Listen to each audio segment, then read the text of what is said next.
Hello friends, welcome back to your channel the market zone.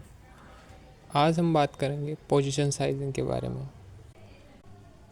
Position sizing एक ऐसा method है जो आपको डिसाइड करने में हेल्प करता है कि आप किसी भी पर्टिकुलर ट्रेड में कितनी क्वांटिटीज ट्रेड करेंगे विद योर रिस्क पर ट्रेड।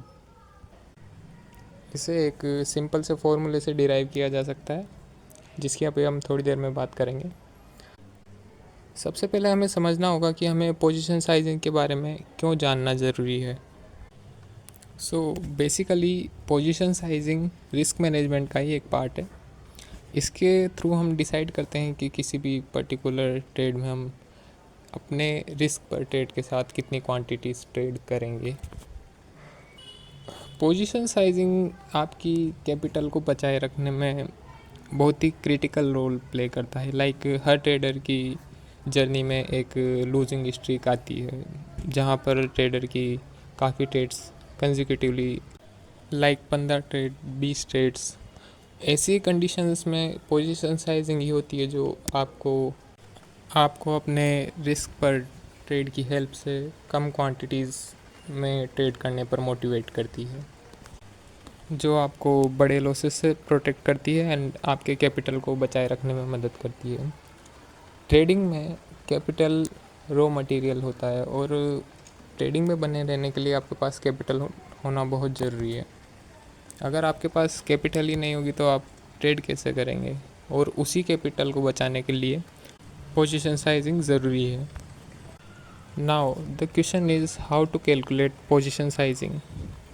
पोजीशन साइजिंग कैलकुलेट करने के लिए हमें दो बेसिक पैरामीटर्स की ज़रूरत है, जिसमें फर्स्ट है आपका stop loss size and second है रिस्क पर ट्रेड।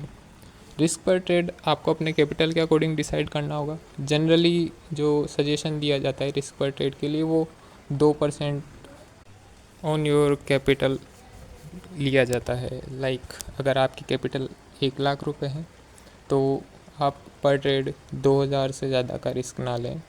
इसे आप 3000 भी कर सकते हैं, बट मैं सजेस्ट करूँगा कि आप इनिशियली स्टेज में अपना रिस्क पर ट्रेड 2000 ही रखें। और अगर आप बिल्कुल ही बिगिनर है तो मैं ये सजेस्ट करूँगा कि आप 1000 या 500 रुपये ही रखें, वो आपके लिए ज़्यादा बेनिफिशियल होगा। रिस्क पर ट्रेड डिफ़ाइन करने के बाद हमें सेकंड पैरामीटर की ज़रूरत है, वो है stop loss size. Stop loss size कभी भी आप पहले से डिफ़ाइन नहीं कर सकते हैं। ये आपको अपने इंस्ट्रूमेंट के अकॉर्डिंग डिफ़ाइन करना होता है। जिस स्टॉक में आप ट्रेड कर रहे हैं या जिस भी सिक्योरिटी में आप ट्रेड कर रहे हैं, ये उसके अकॉर्डिंग डिसाइड होता है। स्टॉप लॉस साइज़ आपके प्राइस एक्शन पर डिपेंड कर सकता है, आपकी स्ट्रेटजी पर डिपेंड कर सकता है, आपके इंडिकेटर्स पर डिपेंड कर सकता है। इसे डिफ़ाइन करने के काफ़ी तरीके हो सकते हैं, जिनकी चर्चा हम आगे आने वाली वीडियोज़ में करेंगे। अब जब हमारे पास ये दोनों पैरामीटर आ चुके हैं तो हम आसानी से अपनी पोजीशन साइज़ कैलकुलेट कर सकते हैं।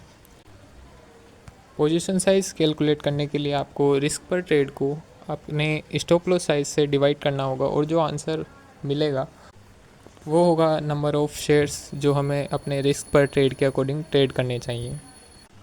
इसे हम एक एग्ज़ाम्पल के थ्रू समझते हैं। यहाँ पर एक चार्ट दिखाया गया है, जिसमें मान लेते हैं आपने ब्रेकआउट पर एंट्री करने के बारे में सोचा। जैसा कि आप देख सकते हैं कि ब्रेकआउट लेवल 66.7 के अराउंड है। मान लेते हैं आपकी एंट्री हुई 68 पर, या आप 68 पर एंट्री करते हैं। So according to price action आपका स्टॉप लॉस 62 पर होना चाहिए।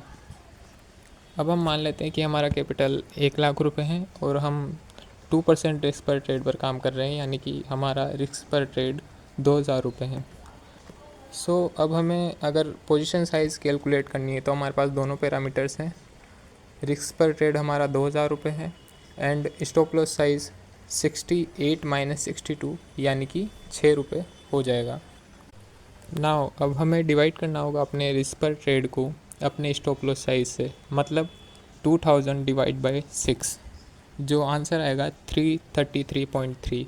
इट मीन्स आपको अगर इस स्टॉक में ट्रेड करना है विद द ब्रेकआउट तो आप 2000 रुपये रिस्क पर ट्रेड के हिसाब से आपको 333 क्वांटिटीज़ ख़रीदनी चाहिए इस पर्टिकुलर स्टॉक की।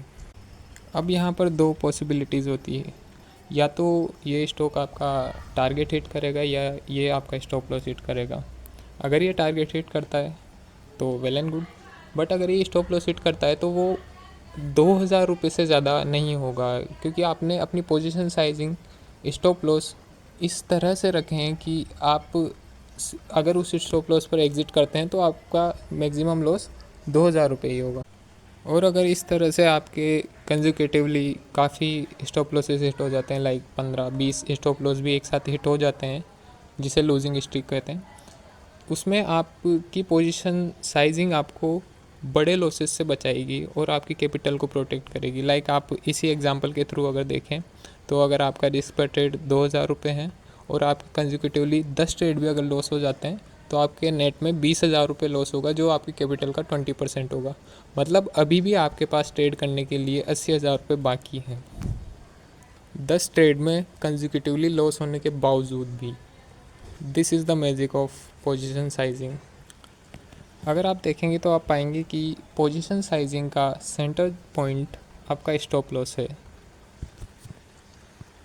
जो आपको बड़े लॉसेस से प्रोटेक्ट करता है। आपको समझना होगा कि ट्रेडिंग में profits are the second part. First part हमेशा आपका अपने कैपिटल को प्रिजर्व करना होता है। इनिशियली हमें ये बात समझ नहीं आती है, जब भी कोई नया ट्रेडर एंट्री करता है मार्केट में, वो चीज़ें सीखना शुरू करता है तो उसके माइंड में प्रॉफिट ही होता है, बट इवेंचुअली थोड़े टाइम बाद वो समझ जाता है कि प्रॉफिट्स ट्रेडिंग का सेकेंडरी पार्ट है, फर्स्ट पार्ट कैपिटल प्रिजर्वेशन है। अगर आपको ट्रेडिंग में प्रॉफिटेबल होना है तो आपको अपने स्टॉप लॉसेस को मैनेज करना आना चाहिए, जो आप पोजीशन साइजिंग की हेल्प से बहुत ही अच्छे वे में कर सकते हैं। इसलिए पोजीशन साइजिंग एक प्रॉफिटेबल ट्रेडिंग जर्नी का एक इंटीग्रल पार्ट है, आप इसे अलग नहीं कर सकते हैं। हिस्ट्री में भी ऑलमोस्ट हर ट्रेडर पोजीशन साइजिंग को फॉलो करते हैं। मैं पर्सनली भी पोजीशन साइजिंग फॉलो करता हूँ और शायद ही कोई ऐसा प्रॉफिटेबल ट्रेडर हो जो बिना पोजीशन साइजिंग को फॉलो किए प्रॉफिट्स में आए हों। पोजीशन साइजिंग का मतलब ये नहीं है कि आप जो फॉर्मूला बताया गया है उसी के अकॉर्डिंग चलें। पोजीशन साइजिंग आपके स्टॉप लॉसेस को मैनेज करने का तरीका है। आप स्टॉप लॉसेस मैनेज और भी तरीक़ों से कर सकते हैं, बट बेसिकली जो कोर कॉन्सेप्ट है वो अपने स्टॉप लॉस को मैनेज करना है। Thank you for watching this video. आप अपने सजेशंस कमेंट में बता सकते हैं कि हमें किन वीडियोस पर काम करना चाहिए, आगे आने वाले टाइम में हमें कौन सी वीडियोस बनानी चाहिए। अगर आप एंजल वन या फायर्स में अकाउंट खोलना चाहते हैं तो आप मेरा लिंक डिस्क्रिप्शन में दिया हुआ है, उसे यूज़ करके अपना अकाउंट ओपन कर सकते हैं। और अगर आप इस प्रेजेंटेशन की PDF चाहते हैं तो आप उसका भी लिंक डिस्क्रिप्शन में से ले सकते हैं, उसे डाउनलोड कर सकते हैं। वीडियो अच्छा लगा तो वीडियो को लाइक करें, चैनल को सब्सक्राइब करें। Thank you.